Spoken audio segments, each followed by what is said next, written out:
From the New York City area, welcome to the Badass Counseling Show, where the master badass himself, Sven Erlandson, takes you deep and gives balm for the soul, baby.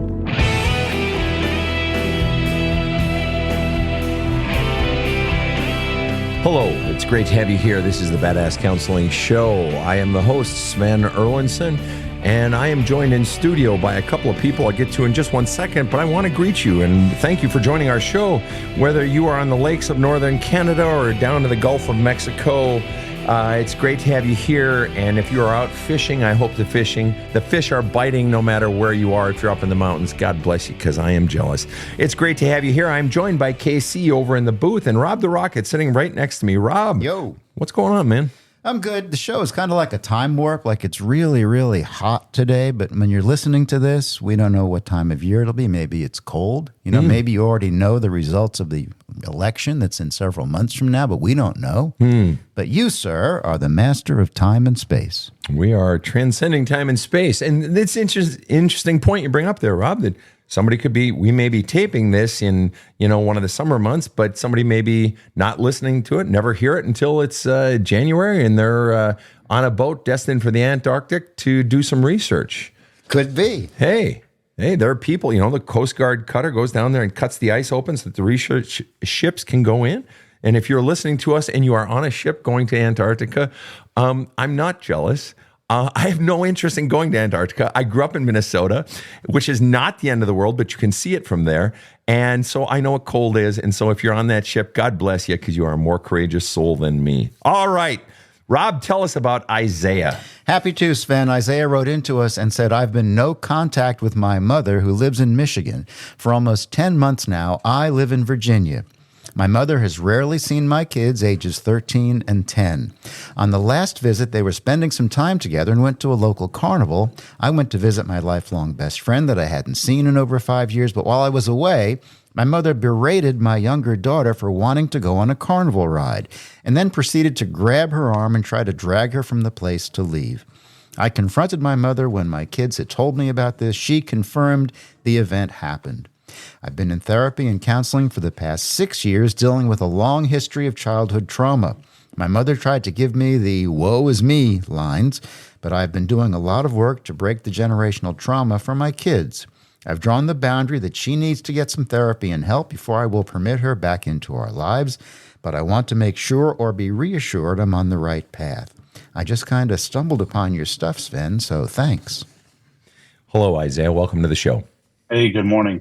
It's great to have you here. Let's go ahead and get to work. You said you've been in no contact with your mother for almost 10 months now. Presumably that is because of the incident that happened at the carnival? Yes. So when I found out about this, my daughter kind of was upset and had to pry the information from her what was going on. I didn't witness what had happened. Mm-hmm. Then you've been no contact since then? Yeah. Okay. And right there, folks, literally the first sentences out of Isaiah's mouth, he has taught us a lesson, all of us. And isn't that interesting what he just said about his daughter? He said, I saw them and I had to pry it out of her. And the lesson in that, children don't always admit or tell when something bad has been done to them. I see this very, very often in cases of abuse, in cases of mistreatment. The child is afraid to speak up, maybe afraid they'll get in trouble. They don't want to get someone in trouble, your mother in this case. Isn't that fascinating? And so the lesson that in literally 1 minute Isaiah has already taught us is keep digging. Because there's something there. Keep giving them love. Keep creating safe space so that they can come out with their truth. All right, back to you, Isaiah. Thank you for that, by the way. That was a good little PSA that public service announcement you just gave for us, whether you're aware of it or not. So thank you on that. So ultimately, have you gone no contact because of the carnival incident or because your mother has, in your words, rarely seen your kids? What ultimately does it boil down to in one sentence or less, the reason you've gone non-contact with your mom? Well, I guess it was more of her response or lack of response or how the event played out when I confronted her. Obviously, it was over the phone, and she merely acted like it was no big deal. At first, it was almost as if my daughter was lying. Oh. And then it became like, well, yeah, something did happen, and then the whole truth came out. So at first it was denial and blaming, sort of gaslighting your daughter. And then as you went into it, stayed in it, then she admitted it, but acted as if it was no big deal. Is that correct?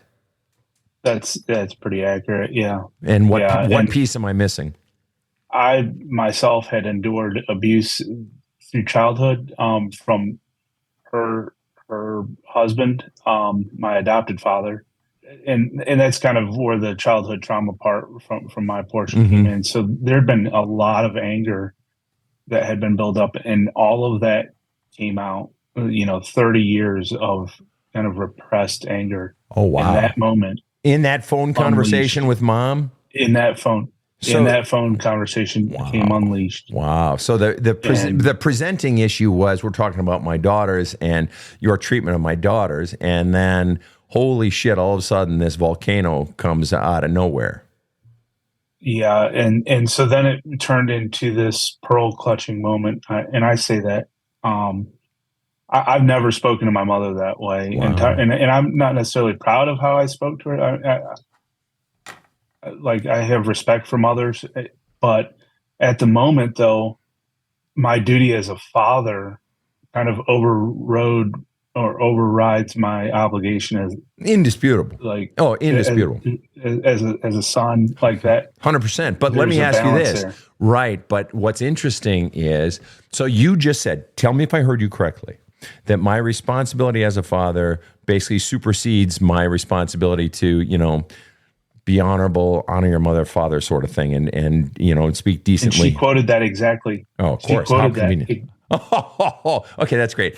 So anyway, in that moment, you made the decision, my responsibility is to protect my children over my mother, which implies at most other times you would protect your mother over just about anything else.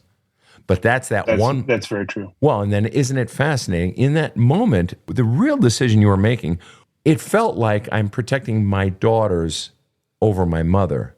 But really what you were protecting, if we were to just peel away just momentarily the word my daughters, what you were really protecting was children. Children. When a person had bullied your children, is it reasonable to assume that you would have acted very similarly if it had been good old Miss Johnson from down the street, and she had taken, not your mother, and she had taken them to the carnival and acted the exact same way? Isn't it reasonable to assume you would have confronted her as well? Absolutely. Yeah. Oh, okay. Yeah. And let me ask you then, if you saw someone mistreating a child at a carnival, is it reasonable that, and maybe that wouldn't register as enough or whatever, but is it reasonable that someone standing up to defend a child against an adult is generally a good thing? Absolutely. So then, what you did in that moment was you defended a child who just happened to be your child this time. You defended a child, and because it was your child, it gave you a sense of justification that you had never had before, and your childhood shit, so much anger, came vomiting out at your mother. So what's fascinating is, in that moment, you defended the child that was the children that are your daughters over your mother, but you've never defended the other child your entire life until that moment. And the other child that you've never defended was you. Right. For the first time in your fucking life, that child got defended against the aggressor, against the person who allowed you to be abused. Is that accurate or inaccurate? That's something that I've sat on for the 10 months. And I believe that to be true. I really do believe that to be true. Like that first time that little boy inside of me has had a voice, and my gosh, what a empowering moment for me to. Okay, so you're able to at least partly set aside the shame of, gee, I shouldn't talk to people that way. Gee, I shouldn't talk to a parent that way. You're at times able to set that sort of guilt or shame aside and feel a sense of empowerment. Yeah. Even in that moment, my grandmother had called and tried to tell me that my daughter was manipulating me, and my grandmother got both barrels from me, and I felt bad afterwards. But she just walked in to the bear trap when Oh, wait a minute. But wait a minute. Wait. like This. Oh, God. Wait. So the only way grandmother could have known was if either your kids, your mom, or you told grandmother, presumably, at least firsthand people. Was it your mother who told her? Yes. So your mom is marshaling forces to silence you, to silence the child, to discredit the child so as to silence you as a brushback pitch, as a sort of coming out swinging. You hurt me, so now I'm going to kick your ass. I'm going to get grandma, my mom, to come and kick your ass. So, and the fact that grandma chooses to, she didn't meander in. Grandma chose to walk into this conversation and kick the shit out of a child, two children, your daughter and you. Yeah, and that's the matriarch of the family, and I gave honestly, I gave no shits at that point. I just let it rip, and I still don't. I mean, I don't like to talk like that to people that I love, but you violated that's my space, and that's my family, and that's my child. And she told me something that what I felt was profoundly awful. And she told me that my daughter had given her the worst hug that she's ever had. And I just responded as quickly as could be. And I said, that may be the last one you get before you die. Good for you. What a hurtful, horrible thing to say about a child. And to say to you, the parent, who says that? It's like, fuck you, you old bag. How the fuck do you say that criticize a child about a hug? Fuck you. Try to come into this situation and gang up. And so what we've got then, clearly, if you say she's the matriarch, so the family myth system, that matriarch and her minion, your mother, if grandma's the matriarch, then mom is subservient, at least to some degree, to her. If she's the matriarch, right? So she has the power. The family myth exists to protect the matriarch. And in this case, they are ganging up on your grandma's great-grandchild, silencing her to get you to shut the fuck up. So if they're jumping in now when you're whatever, if you're roughly, let's just randomly say 40, they're jumping in now to team you up. That says they've been exerting such power their whole lives. And the bigger things took both of them teaming up, and smaller things can be handled. In other words, you were never allowed to have a voice prior till now. And they were happy to keep you shut down. What's the underlying message being sent to young Isaiah? That you're getting the message now. You got the message in that conversation with your mom. Basically, shut the fuck up. Your kid is lying, blah, blah, blah. It wasn't that bad. And you got to shut the fuck up from grandma. So if you're getting those messages now at, let's say, 40, it's reasonable to assume you've been getting those messages your whole life, right? Correct. Yeah. That's what so that brings to question when I brought up the abuse that I endured, and they tell me, oh, well, we just never really, we kind of had suspicions. We never really knew. And so now it makes me wonder, it makes me call to question that. And because it really brings to question. It caused you to question whether or not they knew, because why? Because for the first time in your life, you're seeing them as non-credible sources, right? Yeah. Yeah. What was done to you? How were you abused? How were you abused by your stepdad growing up? Physically and sexually. Physically and sexually. And just out of curiosity, when you say physically, setting the sexually aside just for a second, when you say physically, what specifically are we talking about here, Isaiah? If you feel comfortable sharing it. Yeah. Yeah. Basically, he would beat me until I stopped crying. Okay. That was the conditions. But when when my mother was gone to work.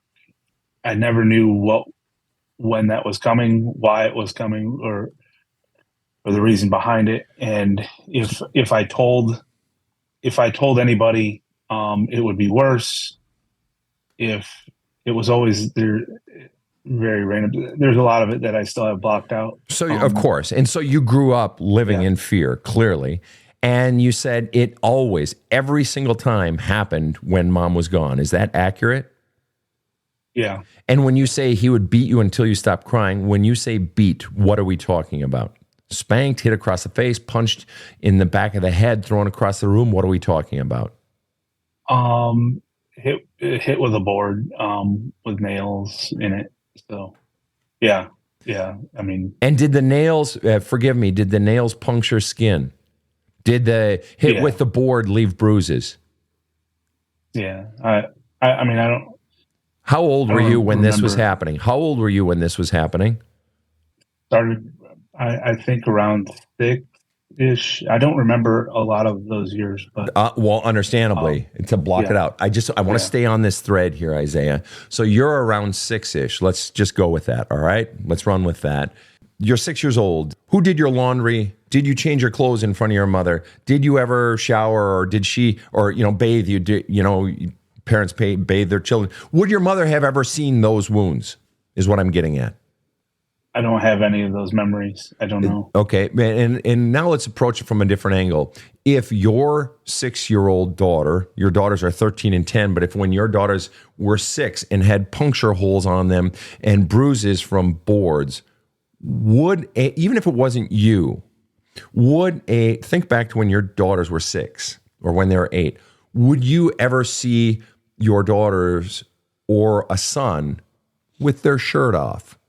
Yes. Of course. Yes, absolutely. Especially a son. Yeah. Right. Especially a son. Yeah. Or, with his pants off. Come on, take off your pants. You're dirty. I got to throw them in the wash machine before you track it through the house. Give me those pants. Come on, go. All right. Now go upstairs and take a shower. Yeah. Right. You would see that. Is it reasonable? And just out of curiosity, how old were you when your stepdad came into your life? I think 5, right around that age. 5. And so is it reasonable to assume that starts, she would have, whenever it started, at some point she would have seen the bruises or the punctures? Isn't that a reasonable? I would think. I would think so. Yeah. And let me ask you this. Yeah.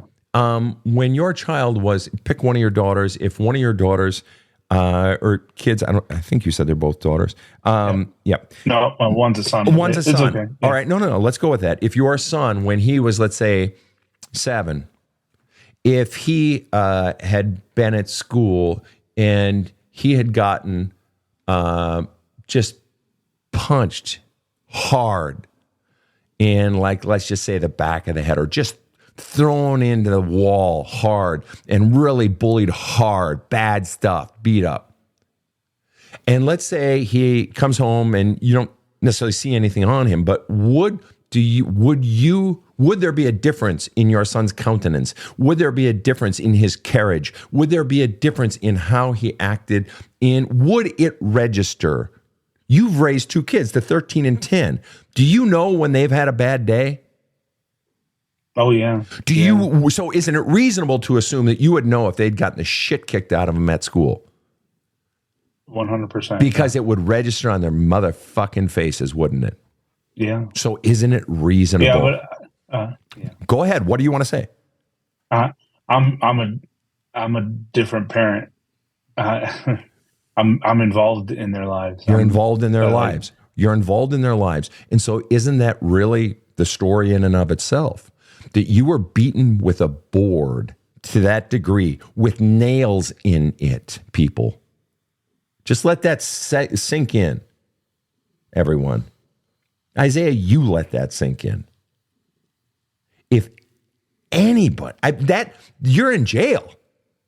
You're in jail. That's just jail. That's instant jail. That's indefensible.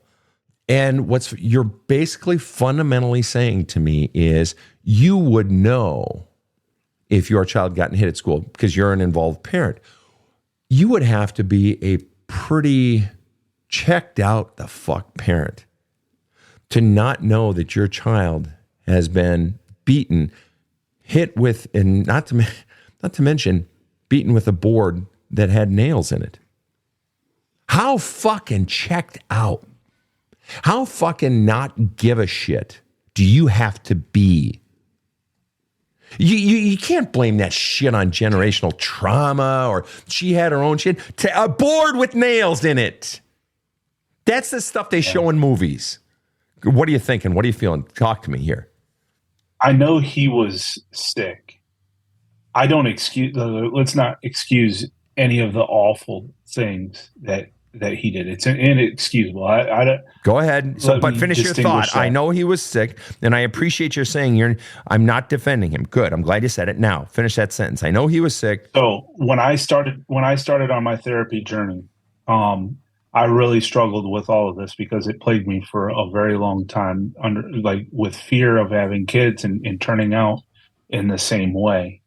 And so this therapy journey, and I tackled this. I reported him to the police. Great. Excellent. With all of this abuse. Excellent. So I did do the right thing. Even all these years later. Got it. I did. And so where are we at with this? You were starting to say, I know he was sick, and I'm not defending him, but. And sitting in her position, sitting in a place of denial or innocence or like there was nothing that was done wrong.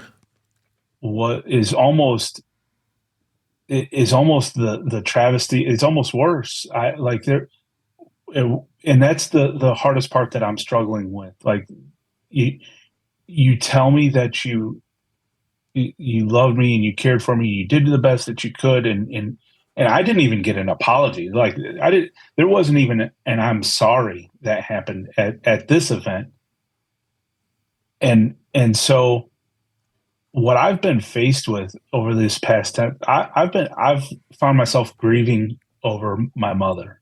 I'm grieving the loss of my mother. I think that's where I'm When at. did you lose your mother? When did you lose your mother? Let's go with that. She's still alive today, but when did you lose your mother? Listening to this, it was probably what do you realize? Listening to this, you realize what? Yeah, that it was probably a lot longer ago than than 10 months. And I don't think I'm alone in saying, fuck, you lost your mother. Fuck, when you were 5. The first time you were beaten and she didn't say anything. The first time you get yelled and sexually abused, let me assume he sexually abused you when she was gone too, or did he ever do it when she was home? Yeah. Okay. I'm sorry. That shit would register on a child. Go ahead. Yeah, again, there's so much of that, and I'm thankful that our bodies block out what they do. Amen. Yeah. And so let me ask you this. And going back into that trauma and those memories, it can be extraordinarily painful. Some choose to do it, some choose not to. There's no right or wrong answer. You got to do what feels right to you. And different therapists will lead you in different directions on that. Neither right, neither wrong. Both can be effective. All right. What I want to ask you, though, is just out of curiosity, and there's no expectation that you should have. I'm just asking an honest question.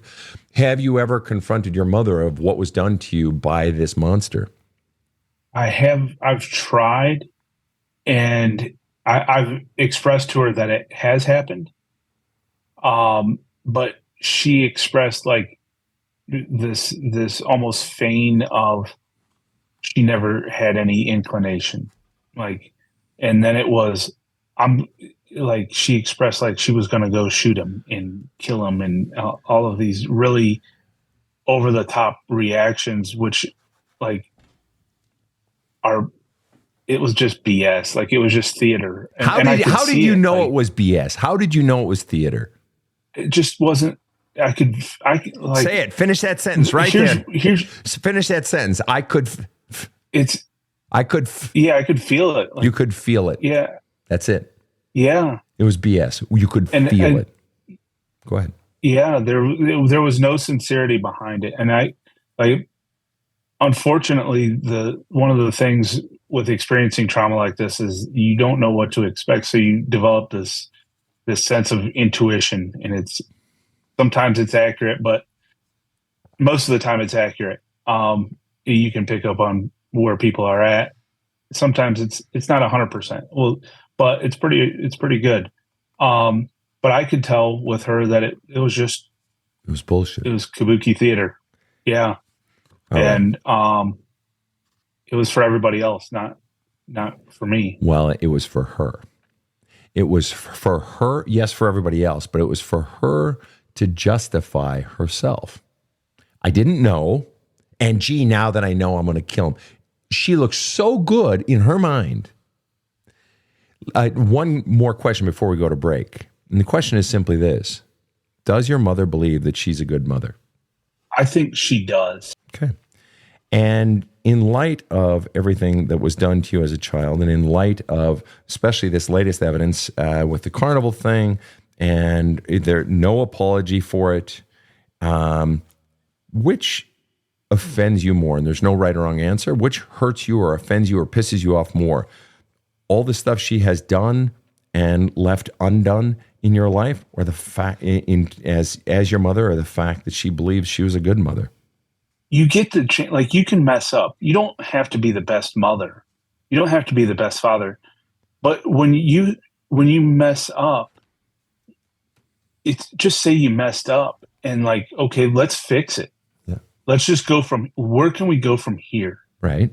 So which pisses you off more? That she did this shit? Up. Yeah, then that's okay. And that's part of being a parent. I fucked up more than you will in 10 lifetimes. So I get it. I totally get it. Which pisses you off more? That she did this shit to a fucking child, or that she, keeps doing it, or that she's never atoned for it, never owned a fucking lick of it? That's it. Like that lack of atonement, like that acknowledgement that I did the best I could. And it's just, that's not a get out of jail free pass for life. That's okay. Yeah, we get it. So what are you going to do now? What are you going to, because I've done it too. Like, I'm not the best father. I'm not the best of it. And man, I have too. I've messed a lot of things up, but where do you go from here? And continuing to do wrong is not the right answer. Yeah. And that's what pisses me off more than anything. Like, just sitting in the dirty diaper. Well, yeah. And isn't she fundamentally conveying the message? I care more about protecting my image and my own belief that I'm a good mother. And I fear someone thinking I'm not. I care about my image and my self-image more than I care about helping my child heal. Fundamentally, I don't care about you. That's it. Yes. Right. Yeah, that's the part. And it's ego almost. I don't know if that's right. Well, it's clearly self-interest. And so if she is this engaged in self-interest at, how old is she? 65. Yeah. So, okay, so you're 45, she's 65. So clearly at 65, she is still engaged in protecting her own self-interest to the point where she would engage her own mother to try to bring the hammer down on you. If she is that engaged in self-image, self-interest, isn't it reasonable to assume that when you were 5 and 7 and 9 and being beaten and molested, is it reasonable to assume that it's possible that she did know, and she was more engaged in self-interest? What did your mother get from her relationship with your stepdad? What did she get from it? Well, how might she benefit by keeping him? Because if she acknowledged then that she knew, or if you had gone to the school or whatever, obviously she looks like a bad parent, and so there's a lot at stake here. What is the payoff for her to keep silent? And rather than divorce him, what does she get out of her relationship with him? That's what I want to know. I think there's more acceptance into the family structure on the perception, in that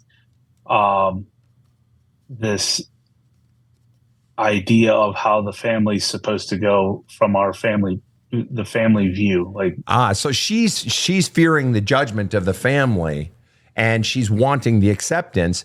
If I'm married and have a father for my children, then I'll be more accepted by the family. Is that what you're saying? Yeah. All right. Much more to come right after this short break. You've heard Sven talk a lot about his book, There's a Hole in My Love Cup. And that's because Sven hears from his followers a lot about how much the book has helped them. If you're not sure how to handle the issues getting in the way of a better life, you're not alone, and you have a lot of choices. But thousands of readers will tell you that this is a great place to start, by yourself and at your own pace. So go to badasscounseling.com and order There's a Hole in My Love Cup, and you'll have Sven right there with you as you forge your best future. It's totally badass. So get started today. This show provides soul counseling intended to entertain and inform and is not medical advice.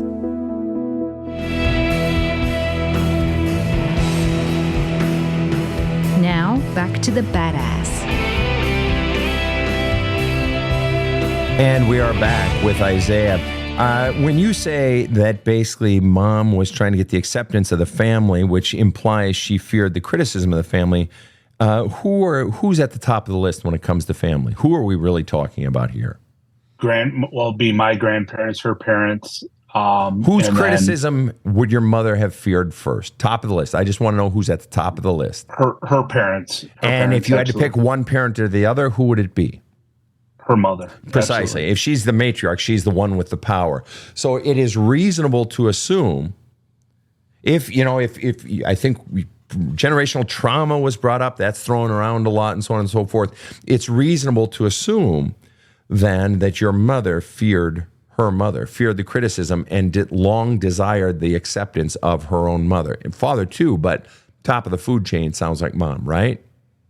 I believe so, yeah. So potentially to protect herself from her own mother, potentially from the criticism of her own mother, potentially and her father, potentially she knew what was happening to her child. She allowed it to happen so that she could keep a husband, so that she would not suffer her parents' criticism. I think that's a plausible, without asking. I don't want to put words in her mouth, but that seems a reasonable. Well, and let's be honest. Yeah. I get what you're saying. And I know that was sort of side statement when you said I don't want to put words in her mouth, but she's not putting any words in her mouth except self-defense. There is zero chance that she is going to. Zero chance at this point, you're 45, that she is ever going to own anything that she has done. The question becomes so you're not going to get that kind of healing from her. You have a 45-year pattern of her behavior to indicate there is going to be no deviation from that. You may get a 5-cent apology for a $500 crime, but you didn't even get that. And what she did for the whatever level crime she committed against your child, she didn't even apologize. You said that. Okay. And so it's reasonable to assume you're not going to get her owning anything, her finding the words and finding the heart. So then the question becomes, do you have the courage to find your own words? And I'm not asking you to ever confront your mother. I can heal you without you ever doing that.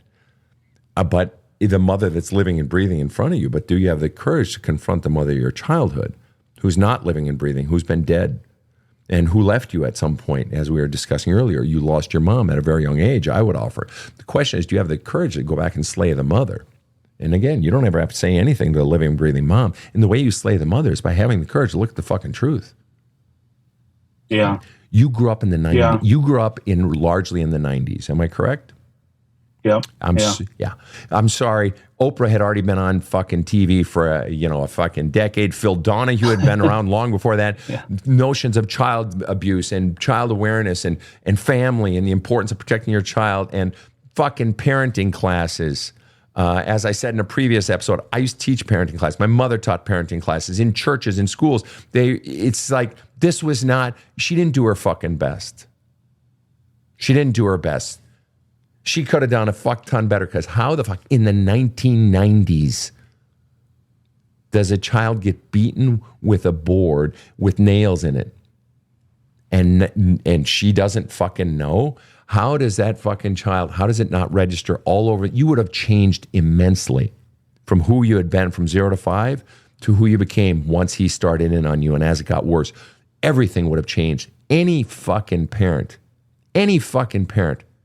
would have recognized those fucking changes. There's no way a child could hide that. There's just no way. It would have registered. And any fucking, even a parent who only was half involved as the level you are, would go to the school and say, what's going on? Would go to their clergy person, would go to the friends, and start investigating. I mean, you were investigating over your daughter having her arm grabbed and being scolded, which was justified, totally justified.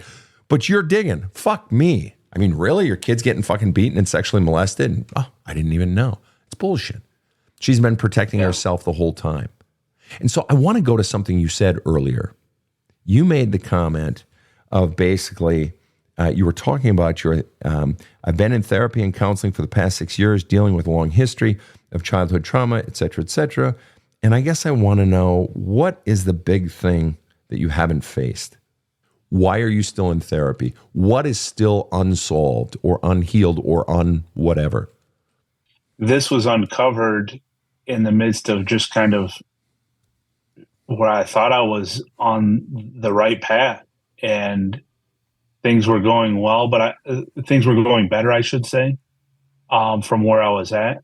I had hit rock bottom and my life imploded. Well, I have a long history where I would do really well and then self-sabotage. So I should own that. Recognize that pattern. Okay, and just for the record, self-sabotage, that term, it can go fuck itself. I hate that fucking term. You weren't doing it. The core beliefs you were taught about yourself were undermining you from inside. Because think about it. The messages you were getting from mom was clearly, I don't care, I'm checked out, or what was the, actually, I don't want to put words in your mouth. Let me let you talk. In one sentence or less, what would you say is the fundamental message that you got about yourself from your mother? I don't have one anymore. I've lost that. I've tuned this out. What have you tuned out? Knowing that you tuned something out implies that you know there was a message there. You wouldn't have tuned something out unless you knew you were tuning there was an actual thing you were tuning out. What were you tuning out? Well, this idea that I was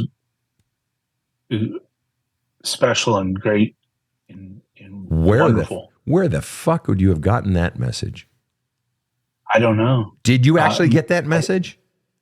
No. Oh, what was the message you got? That I wasn't, I wasn't worth anybody's time. And how does that feel coming out of your mouth? Fucking awful, man. Is that a new realization right this minute? No, it's just hard to put out. That I wasn't worth anybody's time. Right. And so that's the message you have carried with you your entire life. That's the message.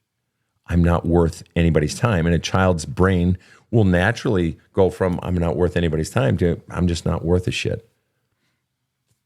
I'm unlovable. I'm not worth a shit. Exactly. You want to know why you've been quote unquote self-sabotaging? Because that's your core belief. Certainly one of them. And so let me ask you, above all else, for you personally, and there's no right or wrong answer, I just want to know what your answer is. Who's top of the list for you personally of whose time you weren't worth? Who was the biggest person who didn't give a shit, who didn't give you the time that you so crave? I'm not worth anybody's time. I'm not worth anything. Who, above all else, did you get that message from? My mother. How does that feel? Pretty crappy, man. Give me a feeling word. What are you feeling right now? Give me a feeling word. Disappointed. I'm just having a memory. I'm having a memory right now. What's the memory?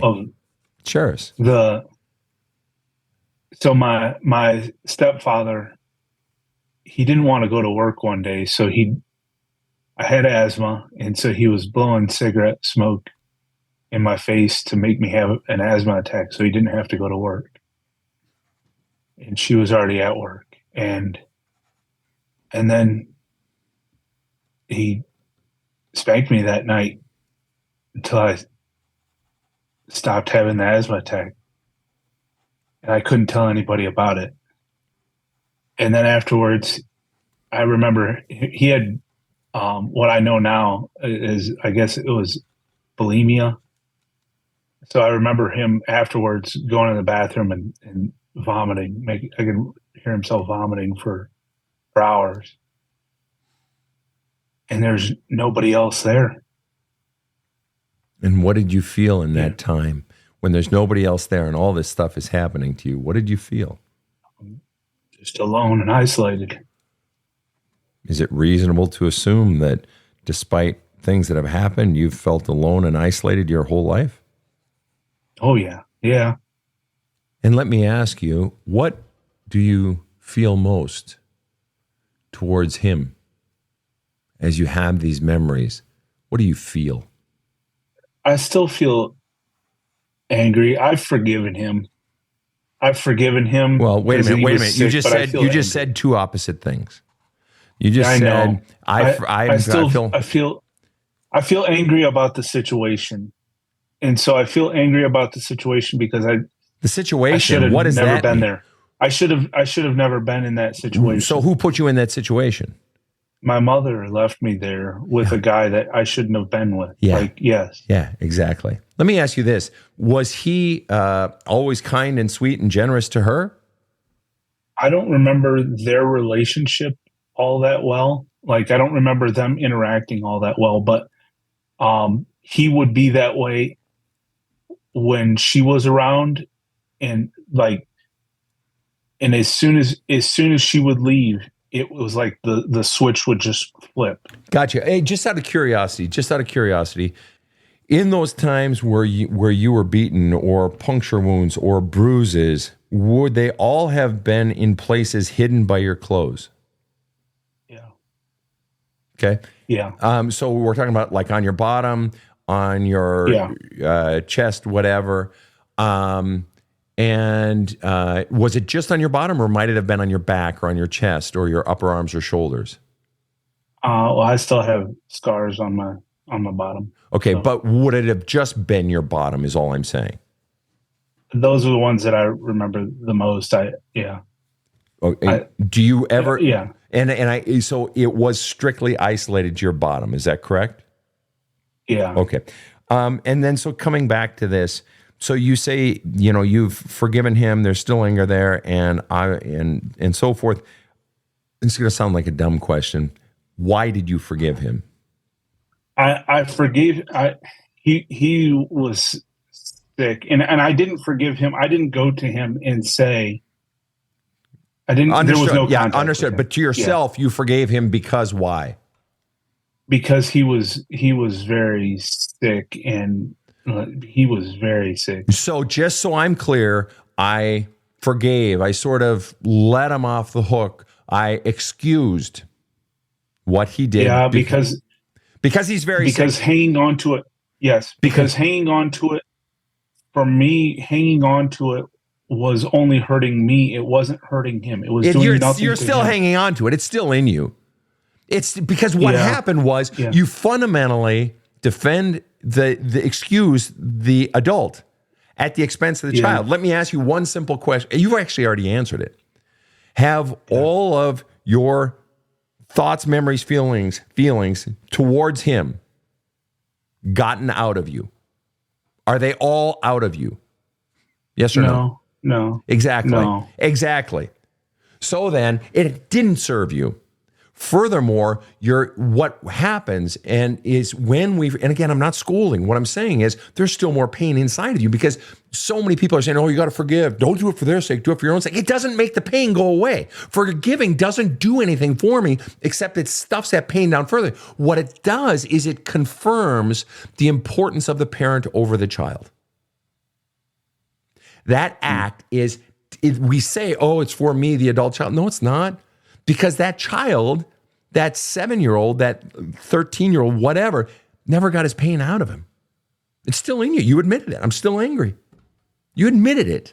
So those feelings are in there. So the very thing you were sold on that'll relieve those, it doesn't relieve those. In fact, it short circuits that and often packs it down more. But most importantly, it perpetuates the belief that the adults are more important than the child. And I have news for you. You were a defenseless child.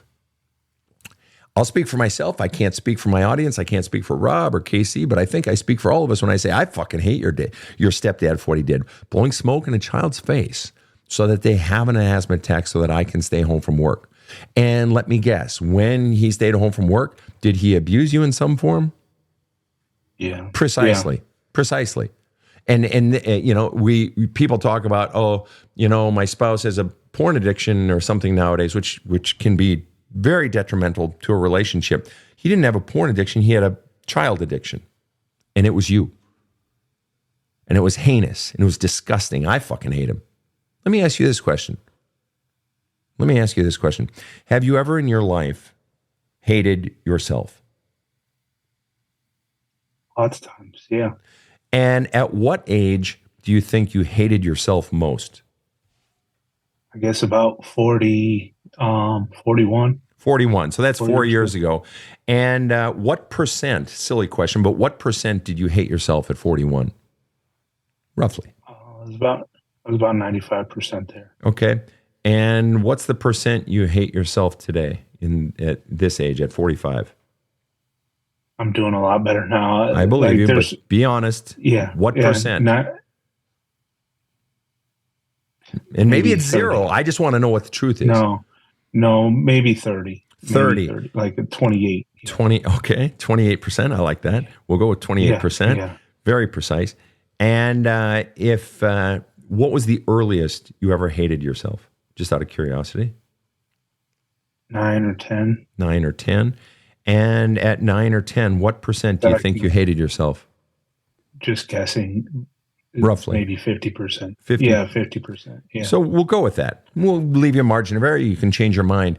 Yeah. Is it reasonable to assume that 50% hating yourself didn't just come up out of nowhere, that it had likely been growing, and maybe you didn't even have consciousness of it until 9 or 10? But before it was 50%, isn't it reasonable to assume at some point it was 40%? And before that it was like 20, and before that it was like 7%. Isn't it reasonable to assume that probably grew over time? Yeah, I think that's a reasonable assumption. Like, it just doesn't show up out of nowhere one night. Gee, I hate myself 50%. No. So that implies that you hated yourself potentially as early as 8, 7, whatever. You were already hating yourself. Totally unrelated question. Do you, or at time of forgiving your stepdad, did you ever hate your stepdad? Yes. What percent do you think you hated your stepdad when you hated him most? 100. Okay. And do you still hate your stepdad? Any percent? It's tough. At what age did you hate him 100%? Or what ages? The most up until when I was 14, when he was finally out of my life, doing no more physical harm, and that was 14. That was 14. And so then it sort of abated after that? Yeah. Let me ask you this. What is more painful for you? What you actually went through from ages 5 to 14 when he was in your life? What you went through then? Or which is more painful? What you actually went through from 5 to 14, or the thought, and not just the memories, but the thought of what was done to you since then? In other words, not what's been done to you since then, but the thought, like today or when you were 35, of thinking about what was done to you then. I mean, because you said there's stuff I still don't remember, which is, as you said, the physical body shut down of those memories and so forth. So that implies that stuff was so heinous that my own body and mind have shut it down. I can't even remember. So I guess what I'm asking is, which was worse, what was done to you, or now realizing that as an adult what was done to you? Some of it's so bad I can't even bear to think about it myself. So that part is, as a parent, is even more. That is more painful. So it's more. Go ahead. Yeah, my reaction to my mother, on just what happened with my daughter, which, I mean, I felt like was in this grand scheme of life, was a minor. Gotcha. Really was a minor thing. Yes. But my reaction, I'm pretty sure I would fight a water buffalo for my kids. And so where this went, I just, how my reaction, it was so visceral for me. And then looking back on what happened to me, it makes it even more painful. I think. Okay. So for you personally, as someone who was the victim of physical and sexual abuse by your stepdad, for you, if I'm hearing you correctly, and you correct me if I'm wrong, what I actually went through from 5 to 14 was heinous, but realizing it now as an adult, it's even more heinous. The realization of it. Okay. Then when you say you hated him most at 14, wouldn't it be reasonable to assume, based on what you just said, that you actually hate him more now? That's a valid argument. Yeah. And this is what I'm getting at. You strike me, Isaiah, and I'm going out on a limb here, but you strike me as a guy who has been stuffing down his feelings his whole life, who's been taught, and we saw in your mother, and you giggle at that, so that's got to be a confirmation of what I just said, I'm assuming, right? Yeah. Master of compartmentalizing. Well, yeah. and the truth is, and that in the end is self-destruction. You've done it to survive. I totally understand that. But that's the shit that'll destroy us, because fundamentally what you've been taught is that to be afraid of him, afraid of mom's power, afraid of people's power to walk away from you, to disapprove of you, to leave you alone and isolated, that you've lived in fear. And so even if it means stuffing down my real voice and my real feelings, I will do it because I don't want to be alone. Okay? And it's fascinating that you grew up in a matriarchy, that the women had the power. Your grandma was the matriarch, so she had the power. You said it yourself. So then it's reasonable to assume you have potentially Xeroxed that, made a copy of it in your life. And whether or not that's the case in your marriage or your relationship, not where I'm going with this. I'm asking because the effect is you've been taught to silence your own feelings. If you want to get love, or at least avoid getting hammered on, then you have to silence your own feelings, which means, to me, I'm betting you have a mountain of rage inside of you, and hatred and anger and sorrow. Top of the list, mom, but especially the stepdad. I hate him. Who the fuck does that shit? What piece of shit, what fucking animal does that to a child? He'd be jailed instantly. What fucking piece of shit? And I know, I hear from my listeners. I know. And Rob, if you got anybody commenting on this shit on YouTube who are listening to us live, fucking let me know. I know people fucking hate your dad for what he's done. I don't give a shit what he had done to him. There is no justification. I don't give a shit what his fucking disease was. There's no justification. Literally zero for doing that to a child. And a mom? How the fuck? It was the 1990s. It wasn't the 1880s, and you're the child and you're off working in a fucking factory, and I don't see my children because my child is working, fucking 18 hours a day, and I'm working, 29 hours a day. It's not the 1880s. It was the 1990s. There's no fucking way. How checked out and not caring do you have to be as a parent to not see the shit being done to your child? At least to see the shift in their entire fucking personality. Dude, rage is a natural response. You don't have to act anyone on it. You don't have to go shoot something or beat someone up or kill a water buffalo. You don't have to. Okay. But the point is the rage is in there, and until it comes out, the hatred, the anger, all of those feelings, until it comes out, you're carrying that around. And you've been conditioned to carry it around to protect the people in power. Because as long as you buy into the myth system, they're innocent or they did their best or whatever, as long as you buy into that, you are silencing 7-year-old you. So you have a choice. And the choice is, do I continue? See, now you're aware of it. So do I continue to engage in the silencing of that child, or for the first time in my life, as you did in that conversation with your mother, do I give that child his voice? And so let me ask you, what do you choose? Well, I'll be honest, I'm tired of carrying it around. Because why? What does it feel like to carry that around? It's heavy. It's tiresome. I'm tired. Right. I had a stroke at 40 years old. Oh my God. And isn't that fascinating And, that correlates the exact same time? You said when 41 years old was when you hated yourself most? I was also when I was going through a divorce. Right. All right there. Yeah. Right. Yeah. And so you had a stroke at 41. You're tired of carrying all this around. What, if there's a thread running through all of your mother's parenting, what fundamentally is the single biggest crime that your mother committed against you? What does it all boil down to? Abandonment. Neglect. Put it into a sentence. I want one sentence that sums it up for me, because abandonment is a word, but what really does that mean for you? So Sum it up. She left me when I needed her the most. She left me when I needed her the most. Just say, were you an only child?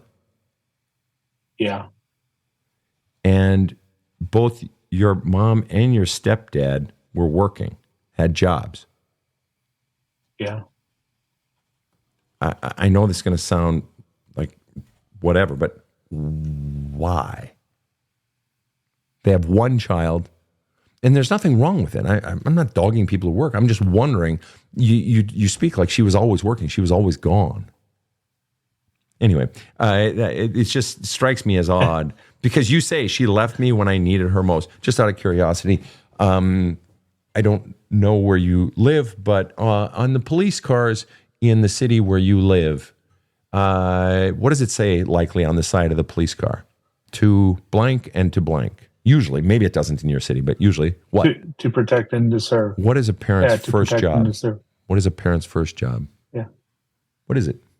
Yeah. To protect. Protect. Yeah. That's right. Her single biggest crime, she left me when I needed her most. She failed at the number one job of parenting. Although, you know what's really interesting about that? In light of the fact that you would have had these scars on your body, your entire personality would have changed because of all that. That would be it is a normal, natural response for a child, anyone, to change when they are living in fear and when they've been beaten down and so forth. They change. And it's hard to mask even as an adult. In light of all of that, I'm inclined to think that she didn't fail as a parent per se. This is the year of the Olympics, Summer Olympics, and if somebody is in a swimming race and they get 8th in the race, on one hand, it could be argued, well, you failed at getting on the medal stand, but they busted their ass. They were in that fucking pool trying. They're at the top of their game. Hey, nobody's dogging you for not being on the medal stand because you're still better than any of us meatheads, right? But they tried. Failing implies trying. I'm not seeing the trying in your mom. This wasn't the fucking 1800s. This was 1990. And you were being beaten, having smoke blown in your face, personality change, all this shit going on. Did she really fail, or did she just not give a shit to begin with? How do you see it? There's days I question. She was young when she had me. She was 19. Mm-hmm. Whether or not she really wanted me. Oh, wow. Were you born out of wedlock? Were you born? Yeah. So my biological father it seemed kind of like a shotgun wedding. And he checked out of your life then? Yeah. I caught up with him a couple months before he died in 2010. And one of the things he told me was that my whole family had been lying to me about before him. He died. About him? Yeah. He said that he had always wanted to see me and be in my life, but they wouldn't let him. Fuck. Talk about, God, we could have had a relationship. You could have protected me. Yeah. Yeah. So and do you buy? And what do you right think? What do you think? You said you're a man who feels, who has intuition. What feels right in this story? What feels like it's probably nearer to the truth? That feels a little bit more accurate now. But again, he also didn't really That's right. try either. Oh, that's right. And he has culpability. But even if what he's saying is half true, that But means he also came to me and said, I'm sorry. He said, I'm sorry, I was young and I was stupid. And on a man's dying, he was dying. And he made a point I think of it. It was sincere. Yeah. Yeah. Because what does he get I think out that of it? was sincere. Sure, it was sincere. Right. So that goes to the man's character. And we already know it would be in character, based on the story you told earlier, it would be in character for your mom and your grandma to defend and protect themselves, even if it means a great-grandchild looking bad. Yeah. So we know their character, even at this old age. And if it's that at this age, it's reasonable to assume it was that at that age. So it's reasonable to assume that what Dad was saying was at least partly true. So what that means is your mother and potentially grandmother, but your mother pushed out of your life someone who wanted to love you, your father, your biological father, and instead chose someone who ended up being the Grim Reaper. Yeah. The crime wasn't just she left you when she needed you most. She literally chose a monger of abuse over your father who wanted to love you.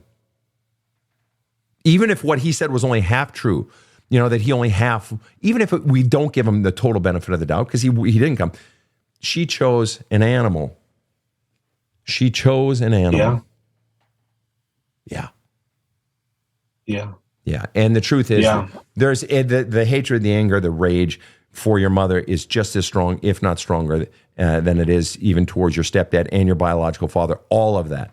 You have to face that. Bottom line is, all of that you have to face. You have to go into, you have to welcome those feelings, and you have to give yourself avenue to purge it in words. I'm a believer in words, in journaling, in writing letters to them that you don't even have to send. But at some point in your life, you have to, as you did in that conversation with your mother, you have to honor those feelings. You have to bring them all up, and you have to feel that fucking rage and that hatred, because you've turned that rage and that hatred onto yourself. Depression is anger turned inward. That's one little definition of it. And you've been turning on yourself as they have conditioned you to do, to blame yourself. But don't blame us. Don't blame us.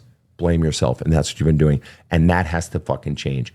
That vault that has all your authentic feelings and memories and all the bullshit core beliefs you were taught about yourself, that has to be emptied. And it's courageous work. But here's the thing, Isaiah, it doesn't have to take forever. The deeper you go, the faster the healing and relief come. Isaiah, I want to thank you so much for coming on the show. I would ask if you're willing, if you would be willing to just stick afterwards, just for a couple of minutes for overtime. But thank you so much for coming onto the show, Isaiah. You've been great. Yeah, it's been fun. The good thing is I've purchased your book, A Hole in Love Cup, and I've been working through that, and so hopefully we'll get on that path. And are you doing the exercises and journaling recommendations and doing them in writing? I am, yeah. Good man, good man. Take your time and do those heavy and deep. Stick around until after the show, Isaiah. And to everyone who has tuned into this episode, wow. Rob, you got a closing thought? Some episodes are harder than others for me to get through, and the inhumanity is staggering to me, and Isaiah seems like he's on the path, but it's a tough one. Right. And again, we have lots of listeners who have gone through similar, are going through similar, and it's time to honor yourselves. It's time to face the stuff you've not wanted to face. It's time, because your healing demands it, and you can be free of it once and for all, and it doesn't have to take forever. Isaiah's, wow, what a remarkable guy. What a remarkable guy. On behalf of my team here in the studio, KC in the booth and Rob the Rocket sitting next to me, to all of you tuning in around the world, have a kick-ass day. The Badass Counseling Show is strictly copyrighted. No copies may be made without the express written consent of the Badass Counseling Show, LLC. The Badass Counseling Show is produced by Karen Camparelli and Robert H. Friedman. Executive producer Sven Erlandson. Original music by two-time Emmy Award-winning composer Trevor Morris. Have a kick-ass day.